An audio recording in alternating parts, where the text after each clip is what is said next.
हम जानते हैं पावर होती है वर्क डन अपॉन टाइम, बच्चों ने पढ़ा था हमने। पावर होती है रेट ऑफ डूइंग वर्क और फॉर्मूला होता है work done upon time, work done upon. लेकिन हम शुरू कैसे करेंगे? हम शुरू करेंगे एक अलग तरीके से कि power is equal to D W by D T. क्या? Power is equal to D W by, लेकिन वहां से पावर नहीं निकालेंगे, वहां से वर्क डन निकालेंगे। क्या निकालेंगे? और वर्क डन निकलने के बाद उसे टाइम से डिवाइड करेंगे। बहुत अलग पैटर्न है, पर चारों डेरिवेशन में सेम पैटर्न चलेगा। क्या पैटर्न है देखो, ये प्योर आर की बात चल रही है। प्योर आर, एक डायग्राम जरूर बना देना जब भी कभी ऐसा बोले हो तो। एक रजिस्टर लगा दिया, और ये याद रखना चैप्टर एसी है तो बैटरी ऐसी बनाना। ये आपने एसी बैटरी लगा दी, आर लगा दिया। इसका फॉर्मूला तो फिक्स होता है, E is equal to E nought sine omega T.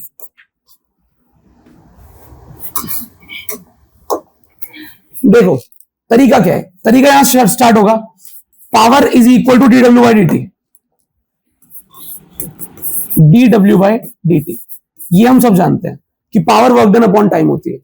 अब हम क्या करेंगे यहां पे, जब मैं जानता हूं D W by D T power के इक्वल है, और पावर का फॉर्मूला बचपन में पढ़ा था हमने, बचपन में। Power is equal to V into I, voltage into current. इन दोनों को क्लब करेंगे और क्लब करके डेरिवेशन शुरू होंगे चारों। दोनों दोबारा ध्यान सुन लो।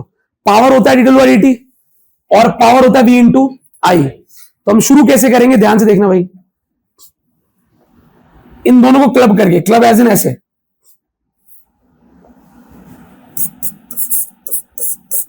ये एक्सप्रेशन हर डेरिवेशन के शुरू में लिखा जाएगा।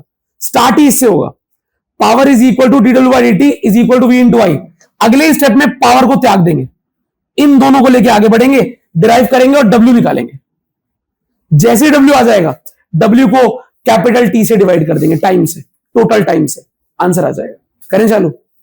श्योर? देखिएगा ध्यान से, करना चालू करते हैं भाई। पहले एक एक्सप्रेशन लिख दिया,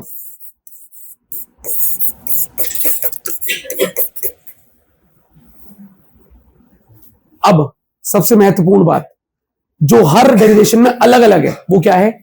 हर डेरिवेशन में बैटरी की वोल्टेज तो E nought sine omega T ही होती है। हम इस चैप्टर में वोल्टेज को ई बोलते हैं ना, समझ रहे हो? वैसे क्या होती है वोल्टेज? वी, लेकिन ईएमएफ के नाम से हम इसको ई बोलते हैं इस चैप्टर में। तो आपको पता है प्योर आर हो, प्योर एल हो या प्योर सी हो या सीरीज आर एल सी हो, ईएमएफ यानी बैटरी की वोल्टेज तो E nought sine omega T ही होगी। लेकिन करंट का फॉर्मूला हर बार अलग होता रहेगा। कैसे भैया? आर के केस में करंट क्या आता है, हमने पढ़ा था। यहां पर तो सिंपल सेम ही आता है ना, लेकिन एल और सी में अलग हो जाएगा। तो देखते हैं, चालू करते हैं। स्टेप नंबर 1, स्टेप नंबर 2, और अब वी और आई की वैल्यू पुट होगी। ध्यान से देखते चलना भाई। वी क्या है? E nought sine omega T. आप चाहो तो वी की जगह यहां पर क्या लिख सकते हो? ई इंटू आई भी लिख सकते हो, बात एक ही है। ई की वैल्यू पुट कर दी मैंने, आई की value I not omega T. कितनों को लग रहा है ये तो कर ही देंगे। D W by D T में ई और आई पुट कर देंगे। तो D W by D T में ई और आई पुट करा, वर्क डन अपॉन टाइम में ई और आई पुट करा। यहां तक सब कुछ चाहिए। अब देखो क्या हो रहा है, E not into I not, sine theta into sine theta. बोलो क्या होगा? Sine square theta. बढ़िया। और यहां क्या चल रहा है? D W by D T. D T भाई साहब को उधर ले जाओ और इंटीग्रेटिंग बोथ साइड्स कर दो। D W is equal to integration of E not I not sine square omega T D T. थोड़ा सा लेंथ दिखाने के लिए कांस्टेंट को बाहर ले लेंगे और लिमिट पुट करेंगे।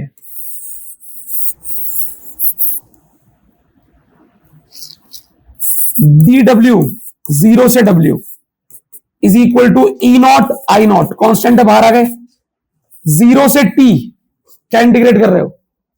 Sign square omega T D T. अब ये बात विद्वानों को पता है बस कि भाई साइन स्क्वायर थीटा का इंटीग्रेशन नहीं हो सकता, उसे हमें 1 माइनस कॉस 2 थीटा बाय 2 लिखना पड़ता है। तो मैं दो बातें बोल रहा हूं, या तो एक ही लाइन लिख देना, इंटीग्रेटिंग एंड पुटिंग लिमिट्स, सीधा। तो अगर मैं एक लाइन कन्वर्जन की बता दूं तो इसको सिंप्लीफाई करना पड़ता है, E not I not 1 minus cos 2 theta by 2, 0 से टी डी टी।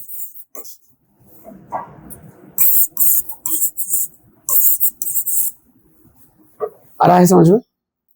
मैंने अभी सिंप्लीफाई किया है, साइन स्क्वायर थीटा को 1 माइनस कॉस 2 थीटा बाय 2 रख दिया, क्योंकि ऐसे ही इंटीग्रेट होता है। अभी सुनिए, एक शब्द लिखना पड़ेगा आपको, on integrating and putting limits, ये लाइन लिखनी पड़ेगी।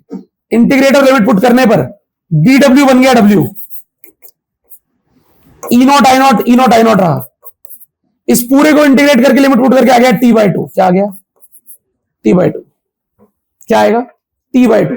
हमने 0 से टी तक की लिमिट ली थी, ये आ जाएगा w is equal to E not I nought T by 2। यही आना है, पर भैया हमें तो पावर निकालनी है, हमें तो एवरेज पावर निकालनी है। तो एवरेज पावर का फॉर्मूला मैंने कहा था, पहले वर्क डन निकालूंगा, लास्ट में टाइम से डिवाइड करूंगा। तो P average is equal to work done upon time,